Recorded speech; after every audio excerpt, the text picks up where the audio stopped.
जो इस वीडियो के अंतर्गत आपके कक्षा 10वीं विज्ञान के महत्वपूर्ण प्रश्नों का संग्रह है, जो कि आपके बोर्ड एग्जाम की दृष्टि से काफी ज्यादा महत्वपूर्ण स्थान रखता है, जिसे मैं इस वीडियो के अंतर्गत सॉल्व करके नहीं बताऊंगा।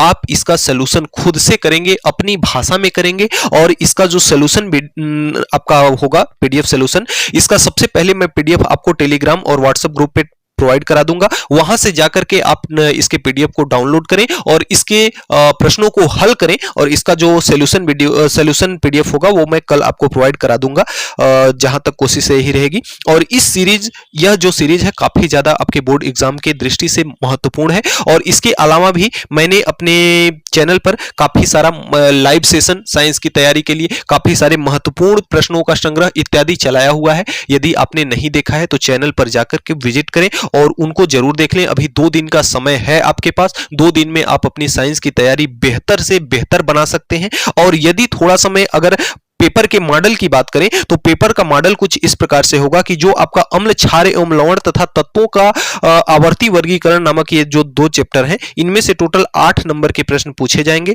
जिसमें से 1-1 नंबर का 2 प्रश्न होगा और 2 नंबर का 1 प्रश्न होगा। 1 प्रश्न इसमें से 4 नंबर का होगा। अगले क्रम में धातु एवं धातु कर्म तथा अधातुओं का रसायन, ये जो 2 चैप्टर हैं, इनमें से आपको 8 नंबर का प्रश्न मिलेगा देखने को। 1-1 नंबर के 2 प्रश्न रहेंगे और इसमें से देखिए यह इंपॉर्टेंट चैप्टर है, एक प्रश्न इसमें से 6 नंबर का मिलेगा, जो कि आपका विस्तृत उत्तरी में होगा। तो इन दोनों चैप्टरों में से आप एक प्रश्न को अवश्य तैयार करें इसमें से। और दैनिक जीवन में रसायन और हाइड्रोकार्बन के व्युत्पन्न में से भी आपका 8 नंबर का प्रश्न पूछा जाएगा। 1-1 नंबर के 2 प्रश्न होंगे, एक 2 नंबर का प्रश्न होगा इन दोनों चैप्टर से, और एक 4 नंबर का प्रश्न इस चैप्टर के अंतर्गत पूछा जाएगा। अगले क्रम में आपका उष्मा एवं ताप एक चैप्टर है और एक चैप्टर ऊर्जा स्वरूप एवं स्रोत है। इनमें से आपको 7 नंबर का पूछा जाएगा। 1-1 नंबर का 2 प्रश्न, 2 नंबर का 1 प्रश्न, 3 नंबर का 1 प्रश्न आपको देखने को मिलेगा परीक्षा के अंतर्गत। इंपॉर्टेंट चैप्टर है प्रकाश, इसमें से आपको 10 नंबर का टोटल पूछा जाएगा।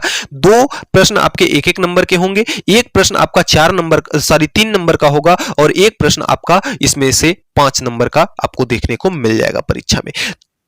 अगले क्रम में आपका विद्युत धारा एवं परिपथ एक चैप्टर है और एक चैप्टर है विद्युत धारा के चुंबकीय प्रभाव। इन दोनों चैप्टरों से आपका 9 नंबर का टोटल प्रश्न मिलेगा, जिसमें से एक प्रश्न आपका 1 नंबर का होगा और एक प्रश्न आपका 3 नंबर का होगा और एक प्रश्न इसमें से 5 नंबर का आपको पूछा जाएगा।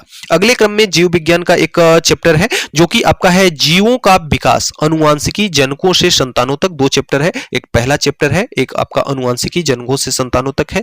इसमें आपको 8 नंबर के टोटल प्रश्न देखने को मिलेंगे। 1 नंबर का 1 प्रश्न, 3 नंबर का 1 प्रश्न, 4 नंबर का 1 प्रश्न आपको परीक्षा के अंदर देखने को मिलेगा। जैविक प्रक्रियाएं, इसमें देखिए 3 पार्ट है, फर्स्ट, सेकेंड और थर्ड। इन तीनों चैप्टर्स में से आपको 13 नंबर के टोटल प्रश्न मिलेंगे। 1 नंबर का 1 प्रश्न होगा, 2 नंबर का 1 प्रश्न होगा, 3 नंबर का 1 प्रश्न होगा और आपका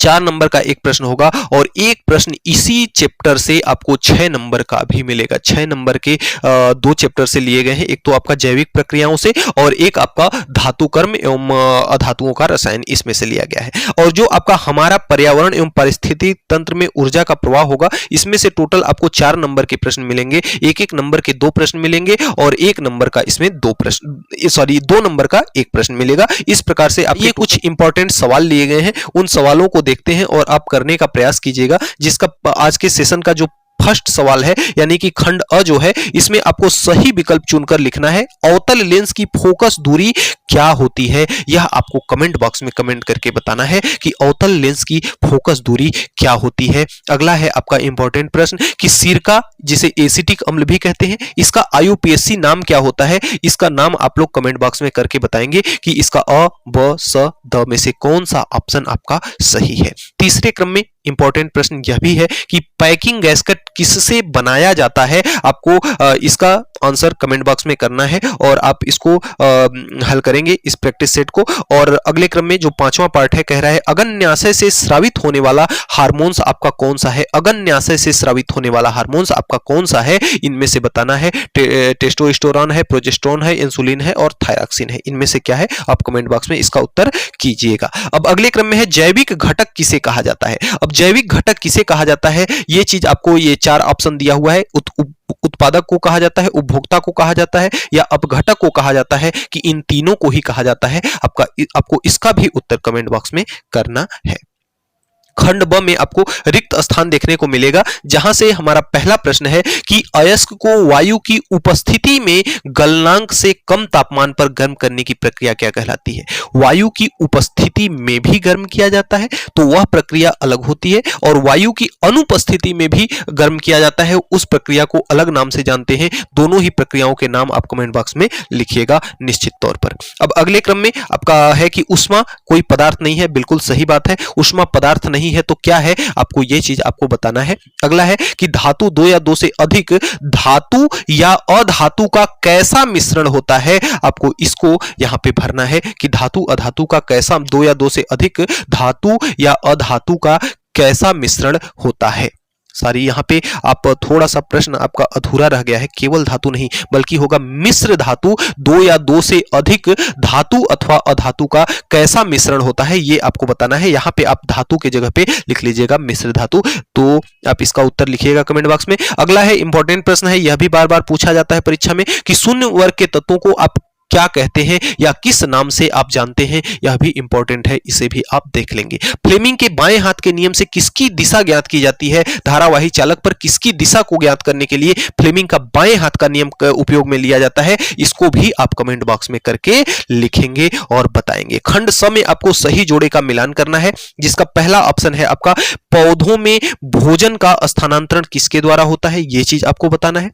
रेगिस्तान में मृगमरीचिका किस घटना के कारण होती है, यह चीज आपको बताना है। बॉक्साइड किससे संबंधित है, इन जो ऑप्शन दिया हुआ है इसमें से बॉक्साइड आपका किससे संबंधित है। अगला है ब्लीचिंग पाउडर आपका क्या है, ब्लीचिंग पाउडर का गुण क्या है और यह इसका उपयोग क्या है। और कार्बन के अपर रूप इन विकल्प दिए गए विकल्प में से कौन है? जिनका ऑप्शन सही है उसको आपको सही जोड़े का क्या करना है, मिलान करना है। और आप एकदम ईमानदारी पूर्वक आप इसको कीजिएगा, और आप जब इस प्रैक्टिस सेट को कर लेंगे तो आपको पता चल जाएगा कि आपकी तैयारी कितनी है और आप कितने नंबर का हल कर सकते हैं। अगले क्रम में इंपॉर्टेंट प्रश्न है कि सरिता को मधुमक्खी काटने पर उसकी मां ने उसको क्या करती है, उसको जलन से रोकने के लिए उस स्थान पर क्या कर देती है, उस स्थान पर धावन सोडा लगा देती है, जिससे जलन बंद हो जाता है। और ऐसा क्यों होता है, दो लाइन में आपको, एक लाइन में आपको कारण इसका बताना है, तो आप निश्चित तौर पर इसको बताएंगे। प्रश्न संख्या तीसरा अगले क्रम में है। प्रश्न संख्या तीसरा क्या कहता है? नाभिकीय रिएक्टर में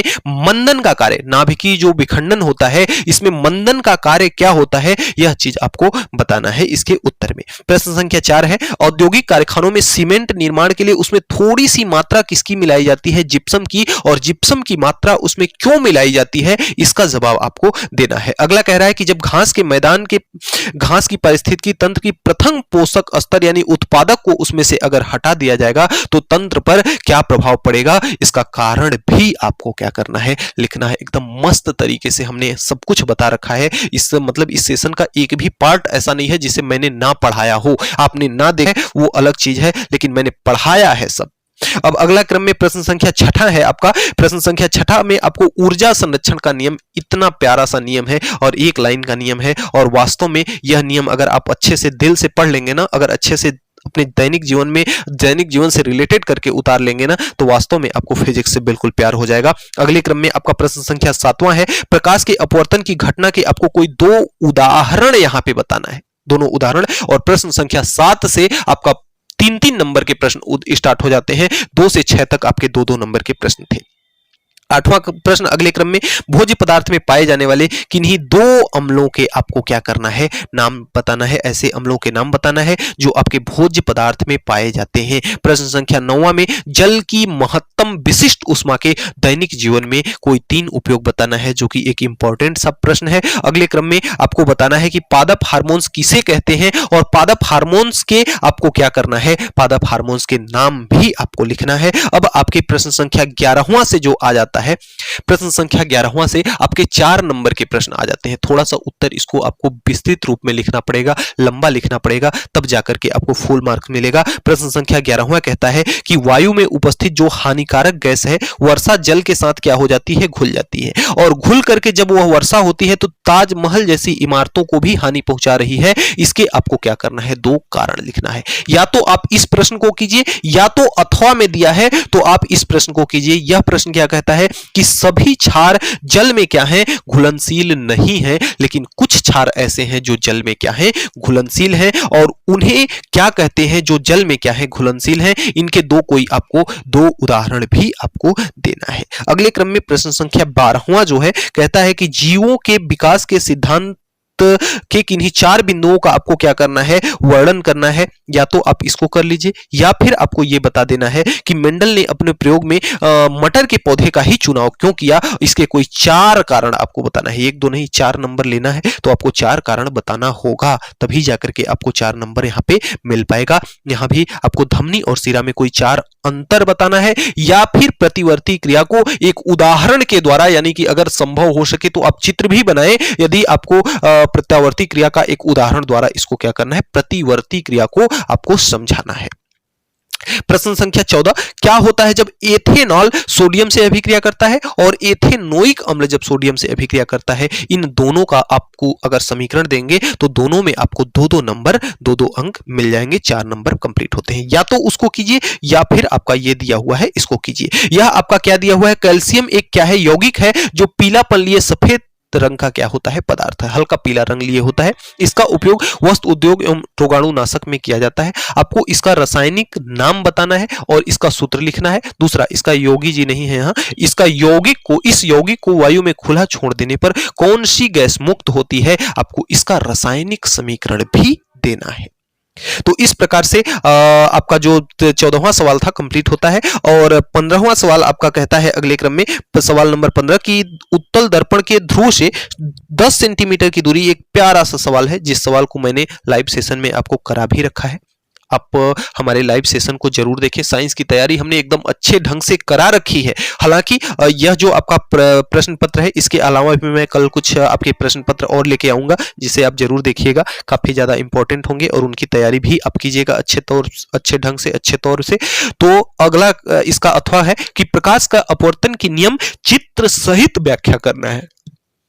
प्रकाश के अपवर्तन के नियम की चित्र सहित आपको क्या करना है, व्याख्या करना है, नियम को बताना है। 2 नियम होते हैं, दोनों नियमों को आपको क्या करना है, बताना है। प्रश्न संख्या 16 कहता है कि ऐसा कौन सा उपकरण है कि यांत्रिक ऊर्जा को किसमें बदल देता है, विद्युत ऊर्जा में बदल देता है। आपको चित्र बनाकर भी बताना है। तो ऐसा कौन उपकरण है जो यांत्रिक ऊर्जा को विद्युत ऊर्जा में बदलता है, तो आपका है, आपका कौन सा, विद्युत मोटर है। कौन सा उपकरण है आपका, विद्युत मोटर है। यानी कह रहा है कि विद्युत मोटर का नामांकित चित्र बनाकर उसके कार्यों को आपको क्या करना है, स्पष्ट करना है। अगले क्रम में इसका जो अथवा करके पार्ट दिया हुआ है, क्या कहता है कि विद्युत रोधी तांबे के तार की कुंडली है और जो धारा मापी से क्या हुआ है, जुड़ा हुआ है। यदि दंड चुंबक को, दिन यहां नहीं रहेगा, केवल दंड चुंबक रहेगा, दंड चुंबक को यदि कुंडली में ढकेला जाएगा तब क्या होगा, कुंडली के भीतर स्थिर कर दिया जाएगा तब क्या होगा, यह बताना है आपको। कुंडली के भीतर से बाहर की ओर खींचा जाएगा तब क्या होगा। और अ एवं स, यानी कि अ कौन है, यह वाला पहला, और स यानी कि तीसरा। थोड़ा सा मिस्टेक हो गया है, पहला और तीसरा लिखना चाहिए, मिसप्रिंट हुआ है। क्रियाकलाप में उत्पन्न धारा क्या कहलाएगी, आपको बताना है कि जो उससे धारा उत्पन्न होगी वह क्या कहलाएगी। अगले क्रम में इसका 5वां पार्ट है कि अ और स क्रियाकलाप में यदि भिन्नता हो तो इसका क्या कारण है, आपको कारण भी क्या करना है, बताना है। अब यह देखिए 5 नंबर का प्रश्न था टोटल, इसलिए इसमें 5 पार्ट आपसे पूछा है और 5 पार्ट से आपको 1-1 नंबर इसमें मिलने वाला है। अगले क्रम में जो 17वां प्रश्न है ना, 17वां आपका हो जाता है 6 नंबर का प्रश्न, और 6 नंबर के प्रश्न में आपको थोड़ा सा और लंबे रूप में लिखना होगा। और प्रश्न संख्या 17 कह रहा है वायुमंडल में सर्वाधिक मात्रा में पाई जाने वाली गैस, तो ऐसी गैस कौन है जो वायुमंडल में सर्वाधिक मात्रा में पाई जाती है, तो ऐसी गैस आपकी है N2, जो कि कितनी पाई जाती है, 78% आपके वायुमंडल में पाई जाती है। तो आपको N2 के यानी कि नाइट्रोजन की गैस का नाम लिख करके, और भेजो नहीं होगा यहाँ, प्रयोगशाला विधि का नामांकित चित्र बनाइए तथा समीकरण के साथ आपको उसका रिएक्शन भी बनाना है। अगला है, इसमें अथवा करके दिया हुआ है कि जलने में सहायक गैस कौन होती है। हमने बताया है आपको कि जो O2 गैस होती है ना, वह जलने में सहायक, जिसे हम प्राण वायु भी कहते हैं, ऑक्सीजन गैस, तो ऑक्सीजन गैस जलने में सहायक होती है। कहता है कि इसे बनाने की प्रयोगशाला विधि का नामांकित चित्र बनाकर आपको समीकरण के साथ इसको देना है। तो इस प्रकार से 17वें सवाल को आप हल कर सकते हैं। जो 18वां प्रश्न है, मानव मस्तिष्क का चित्र बनाकर आपको उसके विभिन्न भागों का क्या करना है, वर्णन करना है। आप मानव मस्तिष्क का बकायदा चित्र बनाएंगे, इंपॉर्टेंट है, परीक्षा में अवश्य आता है, तो इसको आप जरूर तैयार करके रखें मानव मस्तिष्क को। और दूसरी चीज कि ये भी दोनों प्रश्न आपके इंपॉर्टेंट हैं, यदि ये दोनों ही नहीं आए तो दोनों में से एक तो आना ही आना है, इसलिए इसको दोनों को आप अच्छे ढंग से तैयार जरूर रखें। मानव मस्तिष्क को तैयार रखें। एक इंपॉर्टेंट प्रश्न यह भी है, यह भी परीक्षा के हर एक साल में देखने को मिलता है, माहवारी क्या है, इससे मादा मनुष्य पर क्या प्रभाव पड़ता है। या तो आप एक माहवारी वाला ये तैयार कर लीजिए और इसके साथ साथ आप एक लिंग निर्धारण वाला तैयार कर लीजिए, दोनों में से एक आपका फंसना ही फंसना है। तो इस प्रकार से आज के इस सेशन के सारे सवाल समाप्त होते हैं।